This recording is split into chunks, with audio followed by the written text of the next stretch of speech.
షహబాజ్ షరీఫ్ విసిరిన ఛాలెంజ్ని సవాల్ని భారతదేశ విదేశాంగ శాఖ మంత్రి డాక్టర్ ఎన్ జయశంకర్ స్వీకరించారు. జమ్మూ కాశ్మీర్ విషయం నీకెందుకయ్యా, నీ ఏడుపేదో నువ్వేడని చెప్పారు.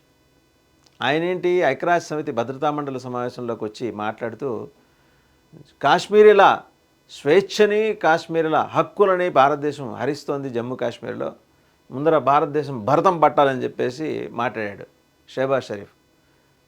మామూలుగానే వాళ్ళు మిలిటరీ ఏదైనా రాసిస్తే అది వెళ్ళి చదవాలి, అది చదవలేదనుకోండి వాళ్ళని అరెస్ట్ చేసేస్తారు. ఇమ్రాన్ ఖాన్ లాగా అయిపోతుంది నేను పరిస్థితి కూడా.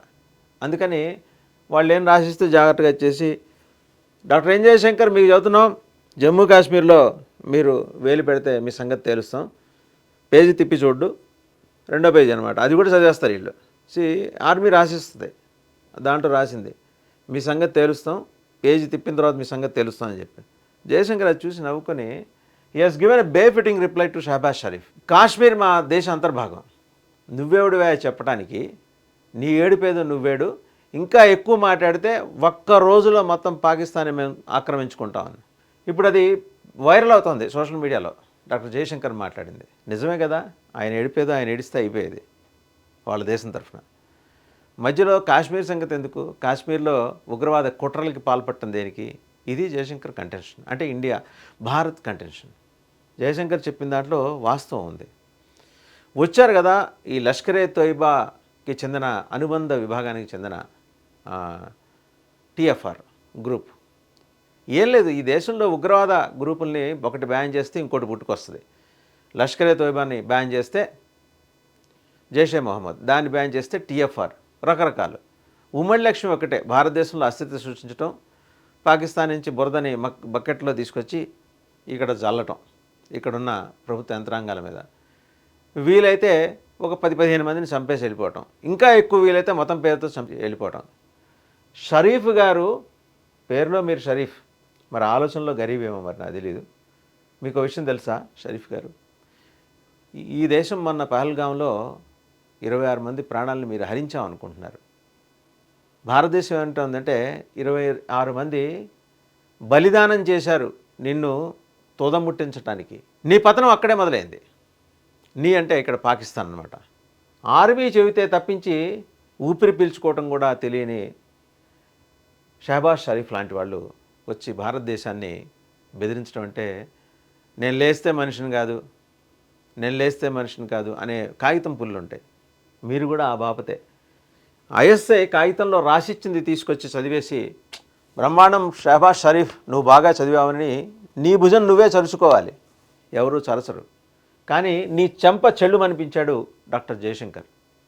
ఇదిరా భారతదేశం అంటే అని చెప్పాడు. ఎక్కువ మాట్లాడామనుకో తిత్తి తెస్తా, ఒక్కరోజు నేను పాకిస్తాన్ ఆక్యుపై చేసుకుంటాను, ఎవడు అడుగుస్తాడో చూస్తాను. ఈరోజు మీరు అనుకుంటున్నట్టు చైనా మీ రెస్క్యూకి రాదు. మిమ్మల్ని నమ్ముకొని మునిగిపోవటానికి చైనాకి మీ మీదేం ప్రేమ లేదు. మీ దేశంలో సైనిక స్థావరాలు ఏర్పాటు చేసుకోవడం ద్వారా భారతదేశం మీద గురి పెట్టాలని చైనా భావన చేసింది. అందుకని మీ దేశాన్ని వాడుకుంది. వాళ్ళు ఎవరినైనా వాడుకుంటారు. వాడుకున్నందుకు గాను రెంట్ ఇస్తారు వాళ్ళు మీకు. ఆ రెంట్ తీసుకొని మీలాంటి వాళ్ళు, అలాగే ఆర్మీ చీఫ్ మునీర్ లాంటి వాళ్ళు విదేశాలకు వెళ్ళి విల్లాలు కొనుక్కుంటారు, పెద్ద పెద్ద భవంతులు కట్టుకుంటారు, మీ పిల్లల్ని విదేశాల్లో చదివించుకుంటారు, అక్కడే సెటిల్ చేస్తారు. సామాన్య ప్రజానీకం లీటర్ 150 రూపాయలు పెట్టి 140 రూపాయలు పెట్టి మంచినీళ్లు కొనుక్కుంటున్న సామాన్య ప్రజానీకం శాపనార్థాలు ఉన్నాయి చూసారా, మీకు గట్టిగా తగిలి తీరతాయి. అంటే మీ ప్రభుత్వానికి. మీరు మీ ఏడుపేదో మీరు ఏడవక, మీ ద్రవ్యోల్బణాన్ని అడ్రస్ చేసుకోవడం తెలియక పక్కనున్న బంగ్లాదేశ్ని ప్రోత్సహిస్తే ఆయన మరి ప్రపంచ మేధావి యూనస్ మహమ్మద్, ఆయన కూడా మీ ట్రాప్లో పడిపోయాడు. అండ్ ఇంకోటి షహబాజ్ షరీఫ్, మీరు చేసిన కుట్ర బట్టబయలైంది. మీరు ఆల్రెడీ ఈ దేశంలోకి సముద్ర జలాల్లోకి ఎంటర్ అవ్వడానికి హఫీజ్ సయ్యద్ ప్రయత్నం చేస్తూ వచ్చాడు. మీ నాలెడ్జ్లో ఉండకపోవచ్చు కాకబట్ మీ ఆర్మీ పాలకుడు ఆసిఫ్ మునీర్ నాలెడ్జ్లో ఉంది. మరోపక్క మీ డిప్యూటీ ప్రైమ్ మినిస్టర్ ఏం మాట్లాడతారండి, ఆయన వచ్చి చాలా క్యాజువల్గా వాళ్ళు స్వాతంత్ర సమరయోధులు. ఎవరు మీరు పంపించే లష్కరే తోయిబా, మీరు పంపించే జైషే మహమ్మద్, వాళ్ళు స్వాతంత్ర సమరయోధులా?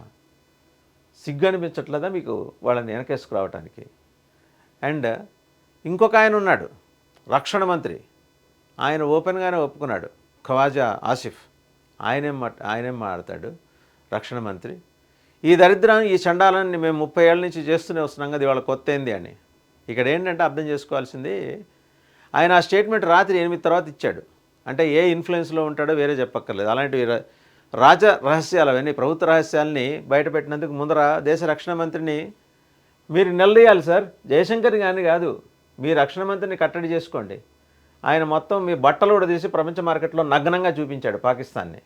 ఏమని, 30 ఏళ్ళ నుంచి ఈ దరిద్రం మేము చేస్తున్నాం కదా, ఉగ్రవాదులకి శిక్షణా శిబిరాలు నిర్వహించడం, ఉగ్రవాదులకి ట్రైనింగ్ క్యాంప్స్ నిర్వహించి వాళ్ళు అక్కడి నుంచి అసైన్మెంట్స్ ఇవ్వటం, ఇదంతా మేము చేస్తూ వస్తున్నాం కదా,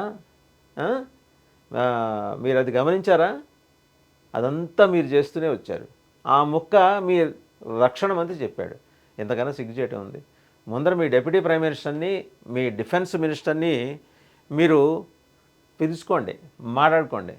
లేకపోతే మా జయశంకర్ గారికి కోపం వస్తే ఒక్క రోజు ఈ లోపల మీ పిచ్చవేషాలు మళ్ళీ తెలిసినాయి. వైజాగ్ కోస్టల్ తీరానికి సబ్మెరైన్ పంపిస్తున్నారు అండ్ హఫీజ్ సయద్ని అందులో పెట్టి పంపిస్తున్నారు. బాంబే తీరంలో 26/11కి కసబ్ని ఎలా పంపించారో అప్పుడు బోట్లలో ఓపెన్ బయట సముద్ర తలం మీద నుంచి, ఈసారి జలాంతర్గామి ద్వారా మీరు పంపించాలనుకుంటున్నారు, అది కూడా సయ్యద్ హఫీజ్ని. 26/11 కుట్రకి కారణమైన వాళ్ళతో బాగా అసోసియేట్ అయిన ఇలాంటి ప్రపంచ మేధావుల్ని పంపించి మా దేశాన్ని ఏదో అతలాకుతలం చేయాలనుకుంటున్నారేమో. 71లో మిస్ అయ్యాం. ఇప్పుడు పాకిస్తాన్ ఆర్మీలో ఒక మాట తిరుగుతోంది. 1971లో మిస్ అయ్యాం, ప్రతీకారం తీర్చుకోవాలి, 54 ఏళ్ళు అయింది, ఇప్పుడైనా ప్రతీకారం తీర్చుకోకపోతే భారతదేశం మన మాట వినదు. ఏంటండి మీరు తీర్చుకునే ప్రతీకారం? దొంగసాటుగా దేశంలోకి వచ్చి రిలిజియన్ పేరుతోటి హిందువుల్ని టార్గెట్ చేసి వాళ్ళని చంపటమా, క్రైస్తవుల్ని చంపటమా? మరి మీరు చేసేది ఉగ్రవాదం కాక పరమాన్నం అనుకుంటారు ఎవరైనా?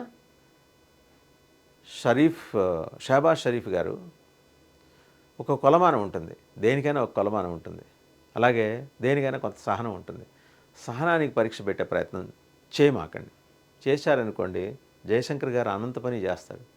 రేపొద్దున అయ్యో ఇలా జరిగిందా అని చెప్పుకోవడానికి మీరెవరు ఉండరు అక్కడ. అప్పటికే మీరే ఇంగ్లాండో పారిపోయి ఉంటారు. అసలు ఒక వార్త వచ్చిందని తెలియంగానే వెంబడే మీరు మీ సెక్యూరిటీని టైటన్ చేసుకుంటారు. మీ సెక్యూరిటీ మీద కూడా మీకు నమ్మకం లేదు. మరోపక్క తాలిబాన్ల గొడవ, ఇవన్నీ వాట్ నాట్ చాలా ముప్పిరిగానే ఉన్నాయి. ఇన్ఫ్లేషన్ ముందర దాన్ని అడ్రస్ చేయడం నేర్చుకోండి. మా జయశంకర్ బక్కపలుసుగా ఉన్నాడు కదా అని ఏదో మాట్లాడే ప్రయత్నం చేస్తే, బక్కపలుసుగా ఉన్నాడనే మాట మీ నుంచి వస్తే తాట తీస్తాడు జయశంకర్, సామాన్యుడు కాదు. So be careful. Shahbaz Sharif గారు.